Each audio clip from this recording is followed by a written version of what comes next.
Memoryless property or lack of memory property of a geometric distribution is a very important property. Now, geometric distribution is the only distribution in the discrete family that possesses this property. So let's have a look at the property. If x is a geometric random variable with parameter p, then probability of x greater than or equal to s plus t given s plus t given, this is given, s greater than t is equal to probability of x greater than or equal to s. Now, for the proof, now you have to arrive at this conclusion, okay, or you have to arrive at this equation. Now, x is a random variable with parameter p, then you have to consider p of x greater than or equal to some k. Okay, k can be anything. Let it be an integer. Okay, now this is equal to summation x is equal to k to infinity. Fine. Probability of x is equal to small x, which is equal to summation x is equal to k to infinity. Now, what is p of x is equal to small x? Since x is following a geometric distribution, you will be familiar with this density function, right? Okay, now I am just going to open this up. So, for that p, I am going to take this p outside and then summation x is equal to k to infinity q raised to x, which is equal to p into q raised to k plus q raised to k plus 1 plus q raised to k plus 2 plus etc. Okay, now as you can see, p is taken outside. Here you can see that q raised to k is also common, so I am going to take q raised to k also outside. In the brackets you get 1 plus what, q plus q square plus etc. Now this you are familiar with. What is it? P into q raised to k multiplied by, what is this? 1 minus q raised to minus 1, which is equal to p into q raised to k divided by, what is 1 minus q? It is p. So that means p raised to minus 1. So I write the p over here, q raised to k. So finally what I get is probability of x greater than or equal to k is equal to q raised to k. Now this is the result that we are going to use or apply to find out whether these two sides are equal or not, or whether we have to check whether we can arrive at this memoryless property of a geometric distribution. Okay, so we know that we got an inequality like p of x greater than or equal to k is equal to q raised to x into p. So I am going to mark this inequality as 1. Now, for the time being, I am going to consider this left hand side. Okay, now I am going to consider the left hand side. What is the left hand side? Probability of x greater than or equal to s plus t given x greater than or equal to t. Now, see, I have made a mistake while writing this thing in just a few moments earlier. This was s. That is the mistake I made. So when you write the notes, you must take care that now I have corrected it. Now it's x greater than or equal to t. Okay, so no issues.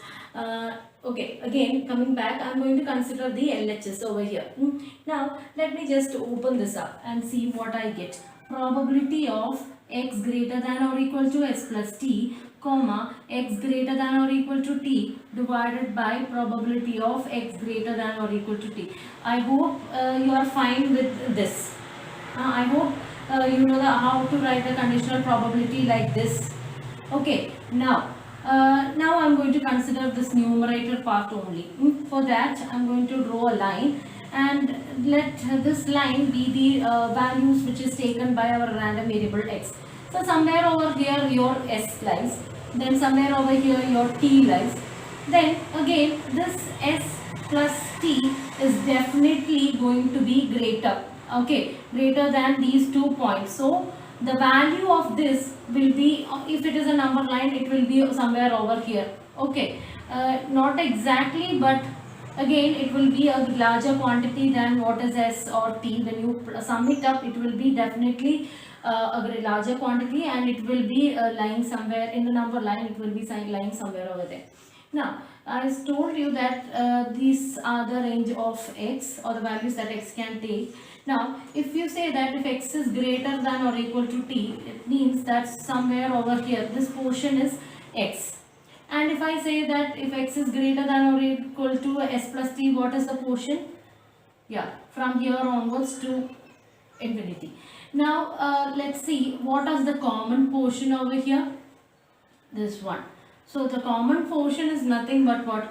Probability of x greater than or equal to s plus t. Now if you consider the numerator, what is the meaning of this? I just put a comma over here, but usually what do? It is when this conditional probability is given, it is the intersection. So what is the intersection of these two things? It is nothing but probability of x greater than or equal to s plus t divided by probability of x greater than or equal to t. Now I am going to apply your 1 in this result. Okay, now let this be 2. Now I am going to apply 1 in over here. So what will I get? Probability of x greater than or equal to k is q raised to xp. Now so instead of that, what will be this probability of x greater than or equal to s plus t? What will be that?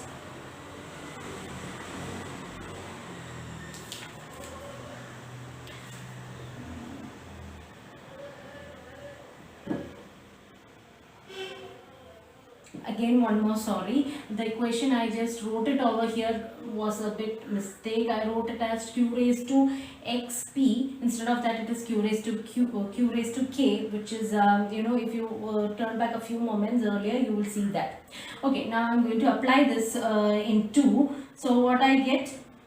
Yes, it is q raised to s plus t divided by q raised to t, which is equal to q raised to s into q raised to t divided by q raised to t. So I get this cancelled out and then I get it as q raised to x. Now what is q raised to s? Which is equal to probability of x greater than or equal to s. So you just see from where we started. We started from probability of x greater than or equal to s plus t given x greater than or equal to t. That is the left hand side.